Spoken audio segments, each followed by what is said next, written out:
Merhaba arkadaşlar, kanalıma hoş geldiniz. Bugün sizlerle bu kabak desenini yapıyoruz. Sadece kabağı örüyoruz bu şekilde, yastığın üzerine, ranların üzerine ve farklı alanlarda kullanabilirsiniz. Modelin bütün detaylarını video içinde anlattım, atlamadan izlersek bütün detaylara sahip olmuş oluruz. İlk önce ip tanım aşaması, yapım aşaması, sonra da ne kadar ip kullandığım video sonunda belirtiyorum. Daha önce böyle bir duvar süsü paylaşmıştım. Onunla da takım oldu. Bu şekilde takım da yapabilirsiniz. Bu battaniyeyi ben örmedim. Bu şekilde hazır aldım. Yastığın köşelerine isteğe bağlı olarak püskül de ekleyebilirsiniz. Ben eklemek istemedim. Sade bıraktım. Ben de emeğimin karşılığını alabilmem için videoya bir beğen ve yorum yaparak destek olursanız sevinirim arkadaşlar. Şimdi yapım aşamasına geçebiliriz. Bu modeli yaparken bu şekilde koton ip kullandım. İpimi Amerika'da Hobby Lobby mağazasından alıyorum. İpimin içeriği %100 koton. 71 gramda 109 metre ip varmış. Tığ önerisi 5 mm ama ben 4 mm tığ kullandım. İpimin kalınlığı da bu şekilde. Bu modelde istediğiniz ipi kullanabilirsiniz. %100 koton olmasına gerek yok. Bu markanın o turuncu rengini kullandım. Siz de elinizde olan herhangi bir ipi bu şekilde değerlendirebilirsiniz. Modele zincir çekerek başlıyorum. Toplamda 19 zincir çekiyorum. 1, 2, 3, 4, 5, 6, 7, 8, 9, 10, 11, 12, 13, 14, 15, 16, 17, 18, 19. Tığımı doluyorum. 3 zincir ilk trabzan için bırakıyorum. 4. zincire batarak trabzan yapmaya başlıyorum. Sırasıyla bütün zincirlerin içine birer tane trabzan yapıyorum.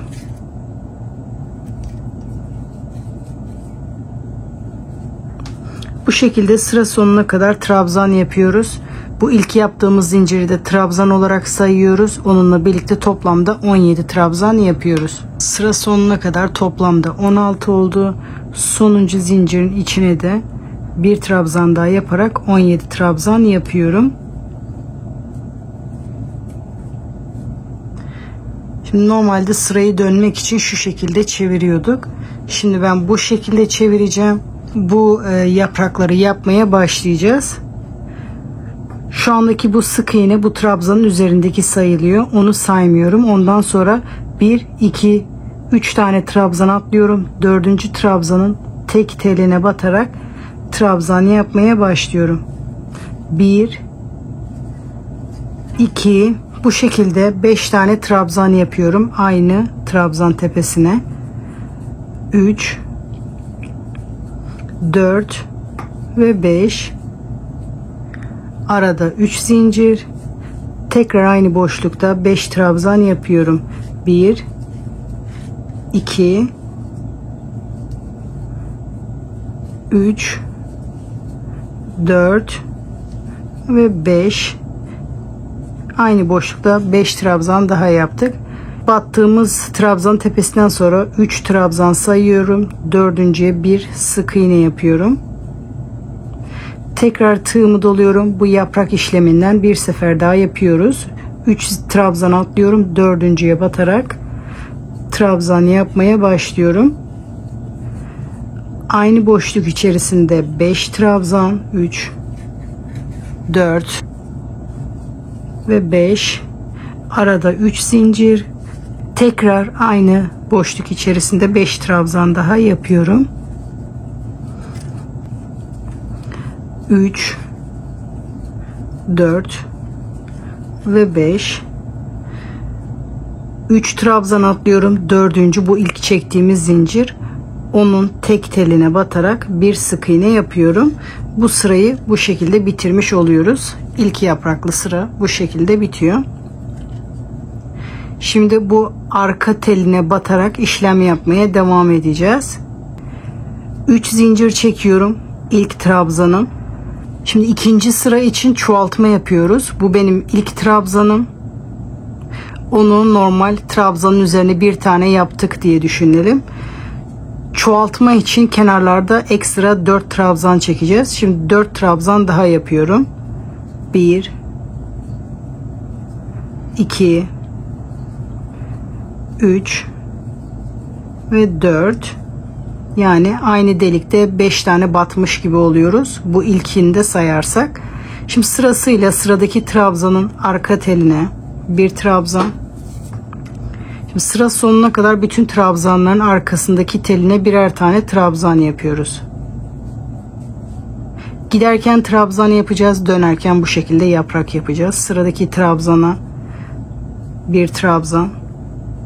Burayı yaparken bu teli çok çekince bakın arkadaki teli biraz daraldı. Düzelterek orada da bir trabzan yapıyorum. Sırasıyla diğer trabzanların da tepesine batarak bu şekilde sıra sonuna kadar yapıyorum. Sonuncu trabzanda da bu şekilde çoğaltma yapıyoruz. Sıra sonuna kadar yapalım. Sıra sonuna kadar geldim. Henüz sonuncuya batmadım. Sonuncuya toplamda 5 tane trabzan yapıyorum. Bir tane kendi üzeri için, 4 tane de çoğaltma işlemi için. 1 2 3 4 5.'yi de üçlü trabzan yapıyorum ki burayı böyle kasmasın. Toplamda 5 trabzan yapıyorum. Bu sırayı da bu şekilde kenardan çoğaltmış oluyoruz. Şimdi aynı şekilde buradaki yapraklardan yapacağız. Sıramı dönüyorum. Şimdi yaprak yapmaya buradan başlayacağım. Bu sivri yer aynı bunun üzerine gelmesin, boşluklara denk gelsin diye şimdi buradan çoğaltma işlemi yapmaya başlıyorum. Şu anda bu sonuncu trabzanın tepesindeymiş gibi düşünelim. Onu saymıyorum. 1 2 3 4. trabzanın ön teline batarak 5 trabzan yapıyorum. 1 2 3 4 5 3 zincir, tekrar aynı boşlukta 5 trabzan yapıyorum. 1 2 3 4 5 arada 3 trabzan atlıyorum. Dördüncüye bir sık iğne yapıyorum. Şimdi tekrar yaprak yapmaya başlıyorum. 3 trabzan atlıyorum. Dördüncüye yaprak yapmaya başlıyorum. Gördüğünüz gibi böyle yapraklar boşluklara geliyor. Şimdi yapacağım da bu boşluğa gelecek. 5 trabzan yapıyorum toplamda. 1 yapmıştım. 2 3 4 5 arada 3 zincir, tekrar aynı boşlukta 5 trabzan yapıyorum. 1 2 3 4 ve 5 3 trabzan atlıyorum. Dördüncüye bir sık iğne yapıyorum. Son bir yaprak yeri kaldı. Aynı şekilde yaprağı da yapalım. Ondan sonra dönüşümüzü yapalım. Son yaprağı da yaptım. Bakın toplamda 3 yaprak oldu. Ve 3 trabzan tepesi atlıyorum. Dördüncü yani zincirin arka telinde bir sık iğne yapıyorum. Sıramı bu şekilde bitiriyorum. Şimdi trabzanlı sıra yapmaya başlıyoruz. 3 zincir. Bu zincirin arka teline batıyoruz.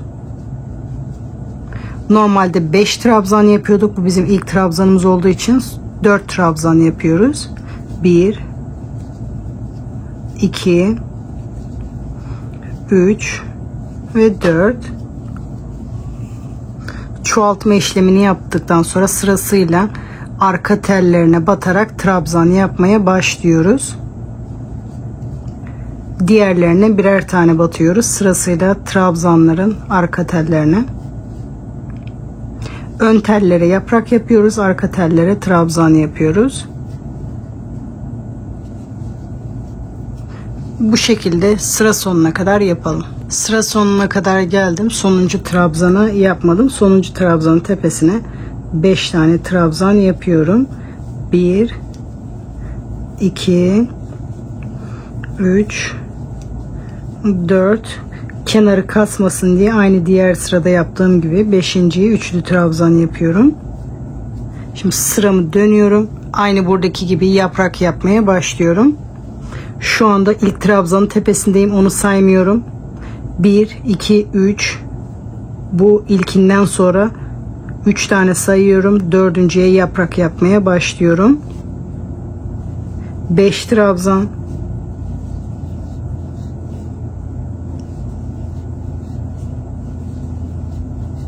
3 zincir, aynı boşlukta 5 trabzan, 1 2 3 4 ve 5. 3 trabzan tepesi atlıyorum. Dördüncüye bir sık iğne yapıyorum. İlk yaprağımı oluşturdum. Bundan sonra aynı şekilde diğer yaprakları da yapalım. Sıra sonuna kadar yapalım. Bu sırada da toplam 4 yaprak oluyor.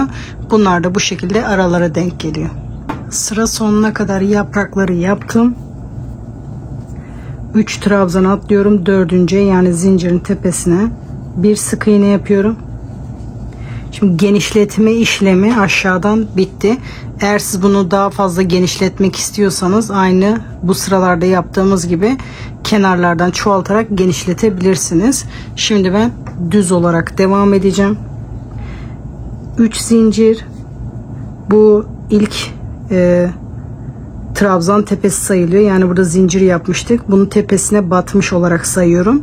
Şimdi yanındaki trabzana batıyorum. Bir trabzan. Sırasıyla bütün trabzanların tepesine bu şekilde yapıyoruz. Çoğaltma yapmadan sıra sonuna kadar yapalım. Bu şekilde sıra sonuna kadar yapalım. Başta bu şekilde böyle kıvrılma oluyor ama diğer sıraları yaptıkça bu düzeliyor. Onu kafaya takmayalım. Sıra sonuna kadar yapalım. Sıra sonuna kadar geldim. Son trabzanın üzerine de bir trabzan yapıyorum. Çoğaltma işlemi yapmıyorum. Şimdi sırayı döndürüyoruz. Yaprak yapmaya başlayacağız. Bu sırada çoğaltma yapmadığımız için şimdi yaprak yapmaya başlarsam aynı bunun hizasında olur. Bunun üzerine gelir. Biz yaprakları bu şekilde aralara denk getirmeye çalışıyoruz. O yüzden bu trabzanın tepesine kadar iz sürümü yapacağım. Ondan sonra yaprak yapmaya başlayacağım. Şu anda ilk trabzanın tepesindeyiz. İkinciye bir iz sürümü. Sonrasında bir iz sürümü. Toplamda 3 trabzan atlıyorum. Dördüncü trabzanın tepesine gelerek iz sürümü yapıyorum. Yani bu yaprağı yaptığımız trabzanın üzerine iz sürme yaptım. Şimdi yaprak yapmaya başlıyorum. Bu ortaya doğru denk getiriyoruz. 1, 2, 3, 4. Dördüncü trabzanın üzerinde yaprak yapmaya başlıyorum.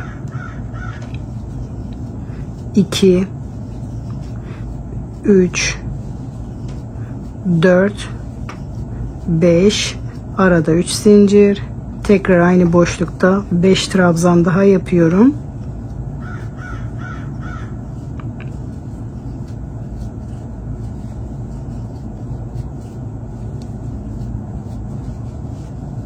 Bir, iki, üç, dördüncünün üzerine bir sık iğne yapıyorum. Bu şekilde 2 tane daha yaprak yapıyorum. Yaprak bitince buradaki trabzan tepesine denk geliyor. Buradan sonra da iz sürme yapacağız. Aynı buradaki boşluğu orada da bırakacağız. Bu şekilde 2 yaprak daha yapalım. Toplamda 3 yaprak yaptım. Bakın bu trabzanın üzerine denk gelecek. Dördüncü trabzan tepesinde bir sık iğne yapıyorum. Şimdi bu tarafa yaprak yapmayacağım için sıra sonuna kadar arka tellerine iz sürümü yapıyorum. Zincirin tepesine kadar geliyorum.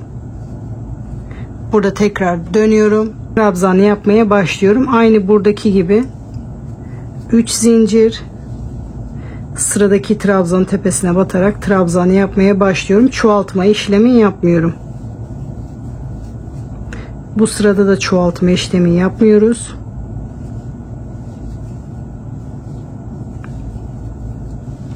Bu şekilde sıra sonuna kadar yapalım. Sıra sonuna kadar trabzan yaptım. Sonuncuyu da bir tane yapıyoruz. Arttırma yapmıyoruz.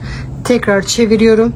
Şimdi bu sıradaki gibi burada yaprak yapmaya başlıyorum. Şimdi direkt yaprak yapmaya başlayacağım. Burayı kapatsın diye. Şu anda ilk trabzan tepesindeymiş gibi sayıyoruz.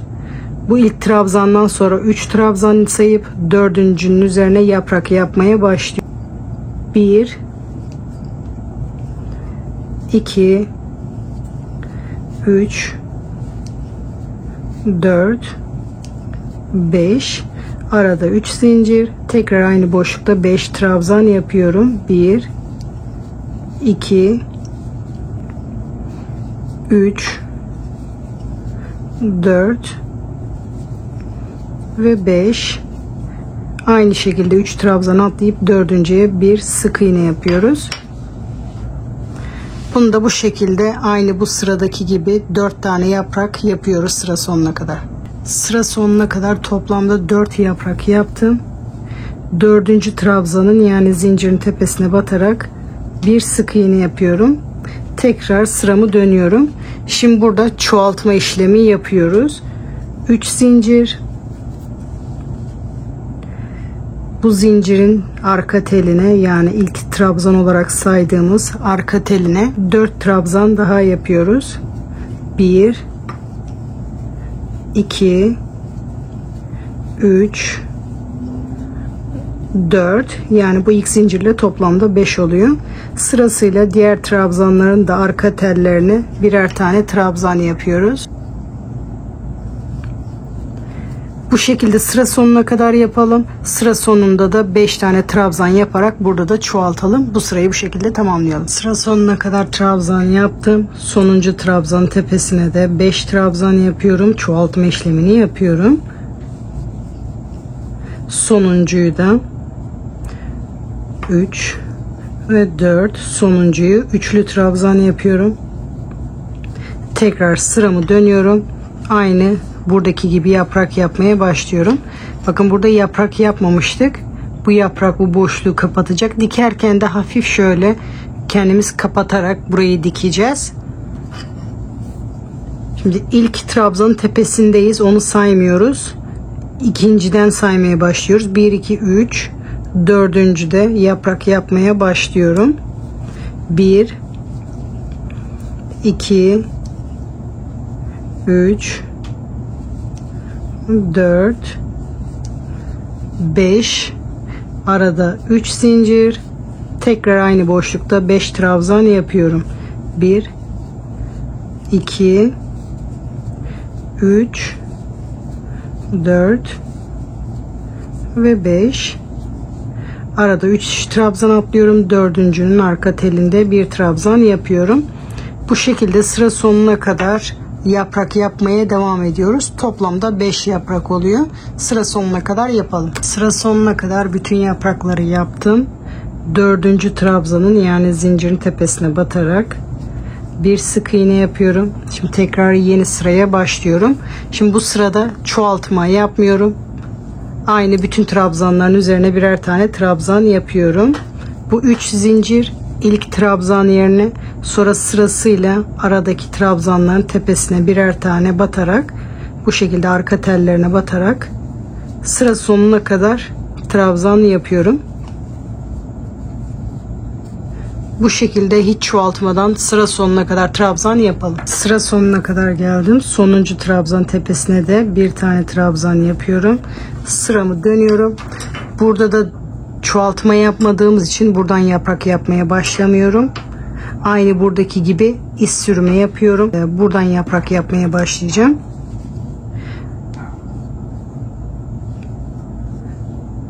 Dördüncü trabzana kadar, yani bunu yaptığım trabzanın tepesine kadar iz sürme yapıyorum.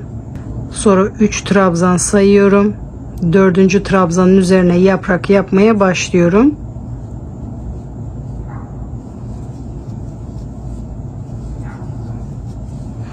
Burayı da aynı şekilde buraya denk gelecek şekilde yaprak yapıyoruz. Tekrar göstermeye gerek yok. Toplamda 4 yaprak oluyor. Bunun tepesine kadar yaprak yapalım. Toplamda 4 yaprak yaptım. 1 2 3 4, dördüncü trabzan tepesinde bir sık iğne yapıyorum. Şimdi daha yaprak yapmıyorum. Sıra sonuna kadar iz sürme yapıyorum.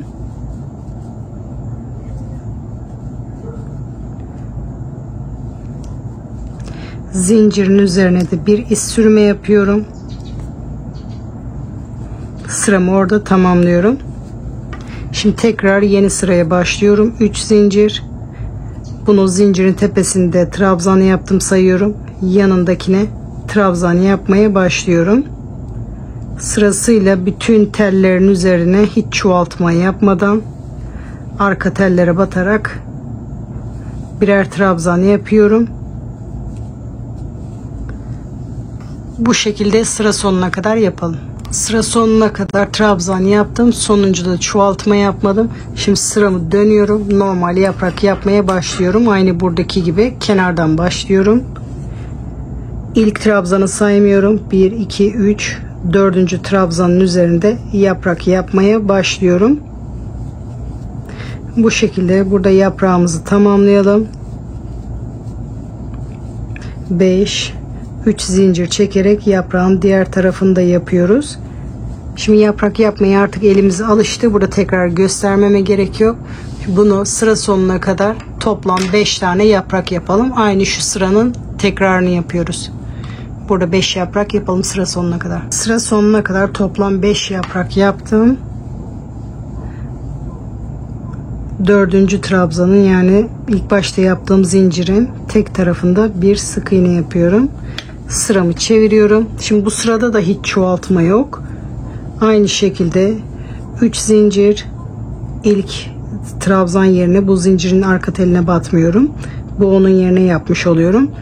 İkinci trabzanın arka telinde trabzan yapmaya başlıyorum.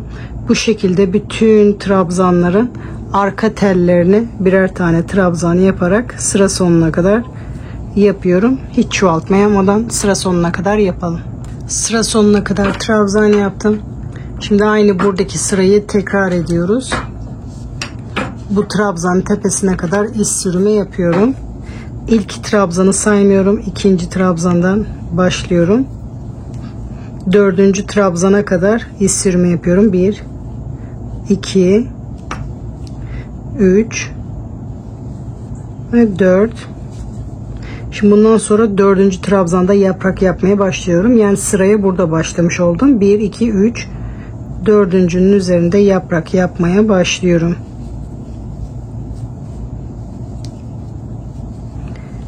Burada da bu yaprağa başladım. Bu şekilde başlayıp bitirelim. Buraya kadar yaprak yapalım. Yani toplamda 4 yaprak olacak. Aynı bunun gibi. Buraya kadar yapalım. Toplamda 4 yaprak yaptım. 1, 2, 3, 4. trabzanın tepesinde bir sık iğne yapıyorum.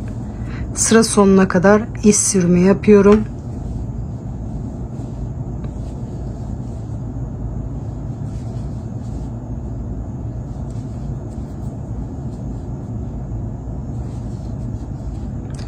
Üç zincir çekerek yeni sıraya başlıyorum. Şimdi bu sırada da hiç çoğaltma işlemi yapmıyoruz. Sırasıyla bütün trabzanların arka tellerine trabzan yapıyoruz.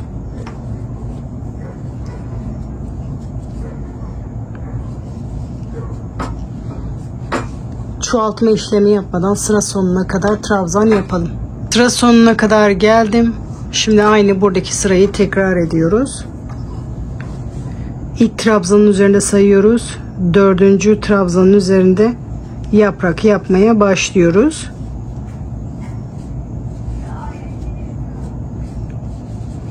Yaprak işlemi aynı. Tekrar etmeye gerek yok. Bu şekilde sıra sonuna kadar toplamda 5 yaprak yapıyoruz. Aynı bu sırayı tekrar ediyoruz. Sıra sonuna kadar yapalım. Sıra sonuna kadar geldim. Sonuncu trabzanı yani zincir çektiğim yerin arka teline batarak bir sık iğne yapıyorum. Sıramı dönüyorum. Şimdi bu sırada kesme işlemi yapıyoruz. 3 zincir. Buradaki trabzanın tepesine kadar kesme işlemi yapacağız. Onu da toparlayarak yapacağım. Direkt kesmeyeceğim. Bu aralarda 3 trabzan vardı. Onları bu şekilde trabzan yapıyormuş gibi yapıp tığımda tutuyorum. Şimdi ikincisini de aynı şekilde trabzan yapıyormuş gibi yapıp tığımda tutuyorum. Bu şekilde trabzan yapıyormuş gibi yapıp tığımda tutuyorum. Sonuncu bu trabzanın üzerine de aynı şekilde yapıyorum. Hepsini birlikte bu şekilde çekiyorum. Bir zincir yaparak bu tek trabzanmış gibi yapıyorum. Ondan sonrakileri hepsinin bu şekilde arkasında birer tane teline batarak trabzan yapıyorum. Bu şekilde bunun tepesine kadar, bunun yanındakine, bu trabzanın değil bu yanındaki trabzana kadar hepsinin üzerine birer tane trabzan yapıyoruz. Buradaki son 5 taneyi de keseceğiz. Dediğim yere kadar geldim. Bu trabzan tepesinde trabzan yapıyormuş gibi sırasıyla diğer trabzanlar da aynı. Bu şekilde tığımızla tutuyoruz. Kaç tane trabzan varsa sonuncuyu da aynı şekilde, sonra hepsini birlikte bu şekilde kesme işlemini yapıyoruz. Şimdi dönüyoruz, yaprak yapmaya başlıyoruz. Şimdi direkt buradan yaprak yapmaya başlıyoruz. Şu anda biz bu trabzanın tepesindeymişiz gibi 1 2 3 4. trabzanın tepesinde yaprak yapmaya başlıyoruz. 2 3 4 5 arada 3 zincir, yaprak yapmaya devam ediyoruz. Bu şekilde yaprak yapmaya devam ediyoruz. Sıra sonuna kadar yapalım. Toplamda 4 yaprak oluyor. Sıra sonuna kadar geldim. 1 2 3 trabzan atlıyoruz. 4. trabzanın tepesinde bir sık iğne yapıyoruz. Burada en son kestiğimiz yer. Sıramızı dönüyoruz. Burada da hiç kesmeden, arttırma yapmadan sıramızı yapıyoruz. 3 zincir. Sıradaki trabzanın tepesinde bir trabzan. Bu şekilde sırasıyla bütün trabzanların tepesinde birer tane trabzan yapıyoruz. Çoğaltma yapmadan bu şekilde sıra sonuna kadar yapalım. Sıra sonuna kadar geldim. Sıra sonunda da hiç çoğaltma, eksiltme yapmadım. Sıramı dönüyorum. Şimdi aynı yere yaprak denk gelmesin diye bu trabzanın üzerinde başlayacağım. Oraya kadar iz sürme yapıyorum.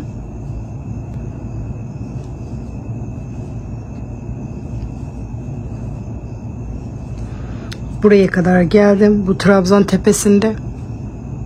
Şimdi buradan sonra yaprak yapmaya başlıyorum. 3 4.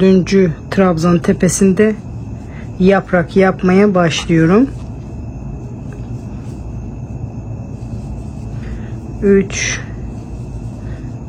4 5 3 zincir çekerek tekrar 5 trabzan yapıyorum. Bu şekilde sıra sonuna kadar yapalım. Yaprak işlemi bu trabzan tepesinde bitecek. Toplamda 3 yaprak yapıyoruz. 3 yaprak yaptım. Bu trabzanın tepesine kadar geldim. Buraya sık iğne yapıyorum. Yani 4. trabzan tepesine bir sık iğne yapıyorum. Sıra sonuna kadar iz sürme yapıyorum. 1 2 3 sonuncu trabzan üzerine, yani ilk zincirin üzerine de iz sürme yaptım. Sıramı dönüyorum. 3 zincir. Bu ilk trabzanın üzerine yapmış sayılıyorum. Yani buradaki zincirin yanındaki trabzanın tepesinde trabzan yapmaya başlıyorum. Sıra sonuna kadar hiç kesme, arttırma yapmadan hepsinin üzerine birer tane trabzan yapıyorum. Sıra sonuna kadar trabzanımı yaptım. Sıramı dönüyorum. Şimdi buradan yaprak yapmaya başlıyorum ki burayı kapatsın. Şu anda bu trabzanın tepesinde sayılıyoruz. Onu saymıyorum. 1 2 3 4 4. trabzanın üzerinde yaprak yapmaya başlıyorum. 2 3 4 5 arada 3 zincir, tekrar aynı boşlukta trabzan yapıyorum. Tekrar aynı boşlukta 5 trabzan yapıyorum. 4. trabzanın üzerine bir sık iğne yapıyorum. Bu şekilde sıra sonuna kadar aynı buradaki gibi 4 tane yaprak yapıyorum. Sıra sonuna kadar yapalım. Sıra sonuna kadar toplam 4 tane yaprak yaptım. dördüncü yani sonuncu trabzanın üzerinde bir sık iğne, bir zincir çekerek ipimi burada kesiyorum. Burada bitiriyorum. Şimdi bunun yaprak ve burada sap kısmını yapmaya başlayabiliriz. Şimdi ben yeşil kullanacağım. Orta kısmına sap, kenarları da buradan buraya kadar sap yapacağım. Burayı da yapraklarla kapatacağız. Şimdi yeşil ipimi aldım. Sapı hangi renkte yapacaksınız? Turuncuyu da kullanabilirsiniz. Kahverengi de kullanabilirsiniz. Yeşil de kullanabilirsiniz. İpimle bir zincir çekiyorum. Burada ipimi bu şekilde iç sürme yaparak sabitliyorum.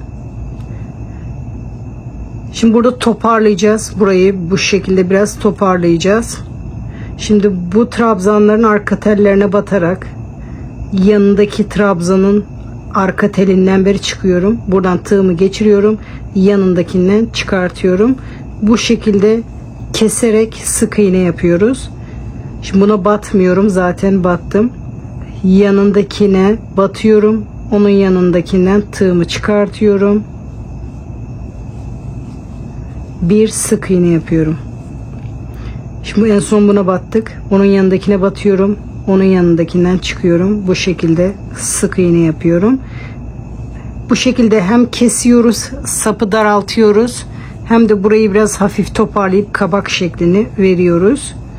Sırasıyla her trabzana bir işlem yapıyoruz. Buradan geçirip yanındakinden çıkıyorum. Bir sık iğne.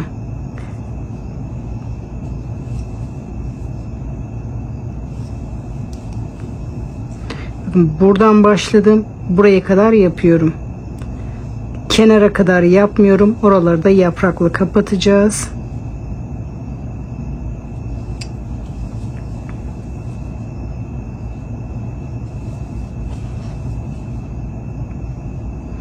Bu şekilde son sık iğneyi de yapıyorum.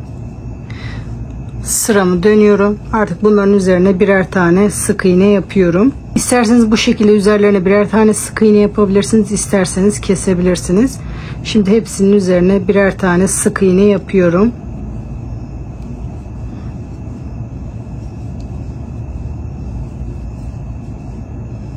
Çoğaltma, eksiltme yapmıyorum. Dilerseniz kesebilirsiniz. Bu şekilde hepsinin üzerine birer tane sık iğne yapıyorum. Bir zincir çekiyorum, sıramı dönüyorum. Aynı şekilde bunu uzatana kadar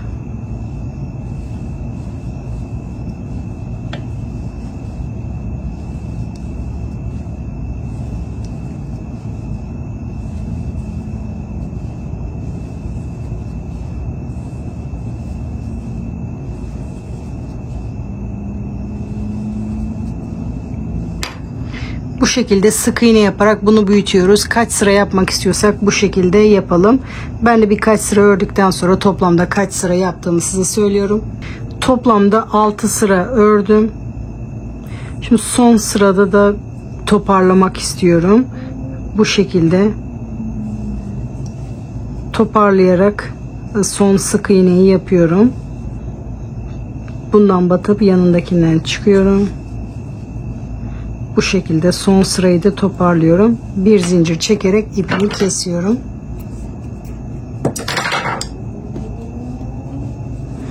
Şimdi yaprak yapma işlemine geçebiliriz. Şimdi yaprak yapmaya başlıyorum. Ben bu şekilde yaprak kullandım. Dilerseniz farklı yapraklarda tercih edebilirsiniz. Toplamda 11 zincir çekiyorum. 1, 2, 3, 4, 5, 6, 7, 8, 9, 10, 11. İkinci zincire bir sık iğne yapıyorum. Sıradaki zincire bir çakma trabzan yapıyorum. Sıradaki zincire normal trabzan yapıyorum. Sıradaki zincire normal trabzan yapıyorum. Sıradaki zincire tığıma 2 sefer dolayarak üçlü trabzan yapıyorum. Bir sefer daha tığıma 2 sefer doluyorum. Üçlü trabzan yapıyorum. Buraya doğru yükseldik. Şimdi buradan da aşağıya doğru düşüş yapacağız. Normal trabzan yapıyorum. Bir kere tığımı doluyorum sıradaki zincirde. Bir normal trabzan sıradaki zincirde. Bir normal trabzan sıradaki zincirde. Bir çakma trabzan sıradaki zincirde bir sık iğne yapıyorum.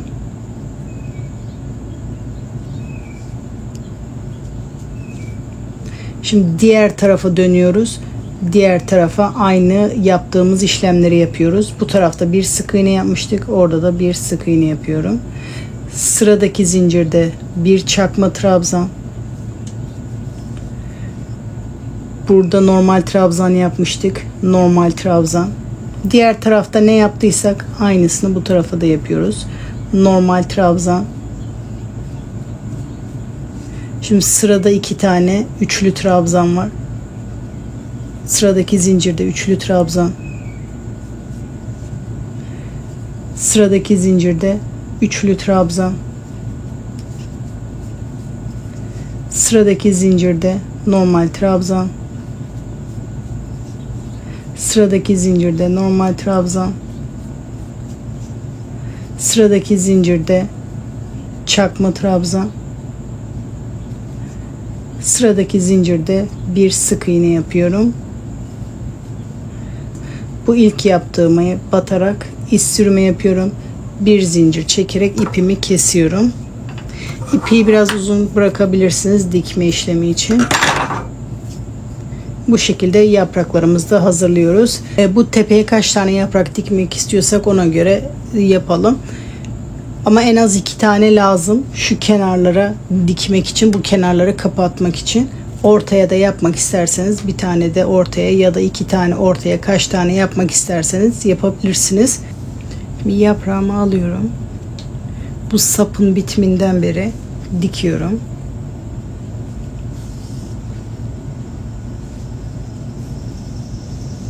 Burayı dikerken burasını hafif toparlayarak dikiyoruz. Yaprak bunu kapatacak şekilde.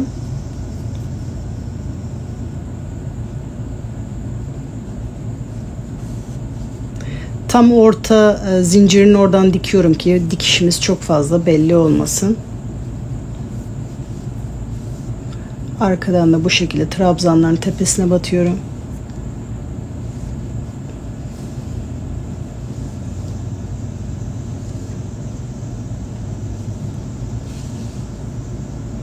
Ortadan devam edersek dikişimiz böyle belli olmaz.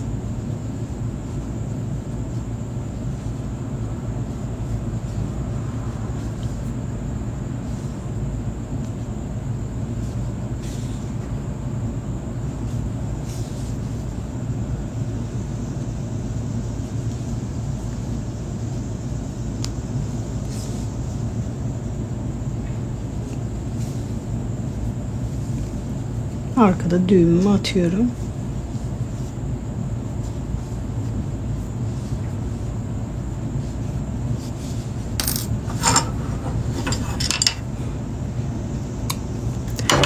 Aynı şekilde diğer yaprağı da dikiyorum. Bu ipi de arkada saklıyorum. Şimdi 2 yaprağı diktim. Bu orta kısmı bana gözüme çok boş geldi. İsterseniz bu şekilde bırakabilirsiniz. İsterseniz daha da yaprak dikebilirsiniz. Ben şimdi tam bu çiçeğin bitiminde sapı oraya gelecek şekilde hafif yana doğru bu şekilde bu 2 yaprağı da dikeceğim. Bu ara boşluğu biraz kapatabilmek için. Bunların da sadece sap kısmından tutturacağım. Bu yaprağın komplesini dikmeyeceğim. Sap kısmından biraz tutturacağım. Bir de hafif burayı kapatabilmek için şuraya kadar dikeceğim.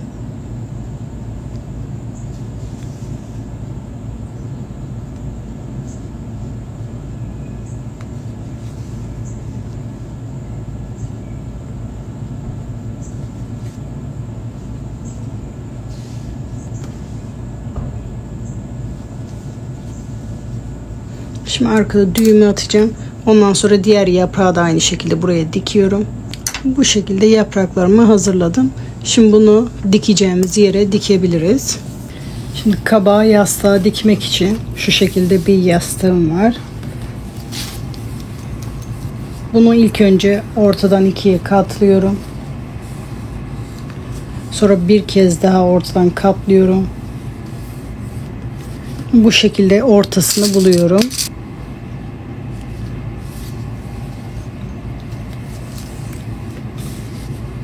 Bu şekilde iğnenin oraya denk getiriyorum. Sonra bunu etrafından iğnelemeye başlıyoruz. İğneliyoruz.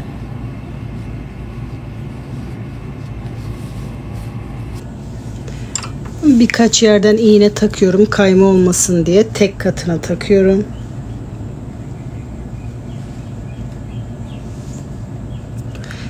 Ben dikerken kumaşın rengindeki ipi tercih ederek dikmeye başlıyorum.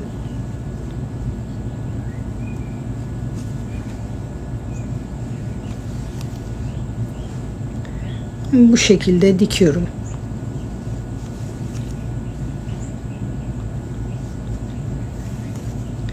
Arkadan elimi böyle tutuyorum. Diğer katı dikmemek için. Bu katları düzelterek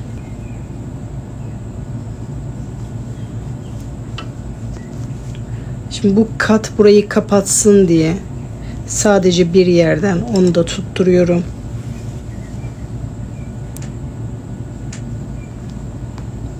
Sonra kabağın arka parçasından dikmeye devam ediyorum. Bakın buraları kapatsın diye bu katları hep elimizle düzelterek dikiyoruz. Bir yerden tutturuyorum.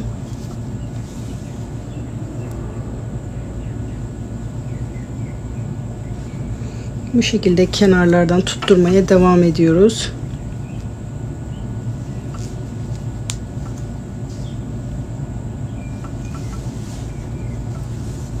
Bakın burada yaprak yapmamıştık. Bu yaprağı hafif böyle çektirerek bu tarafa doğru getiriyorum. Onu tutturarak kenarı kapatmaya çalışarak dikiyorum.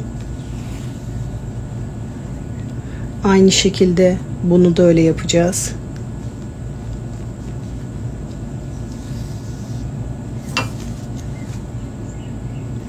Bu şekilde dikiyoruz. Bakın burada da yaprak yapmamıştık. Bunu hafif bu şekilde bu tarafa doğru kapatarak dikiyoruz. Aynı şekilde bunu da öyle yapacağız. Kenara doğru hafif kapatarak.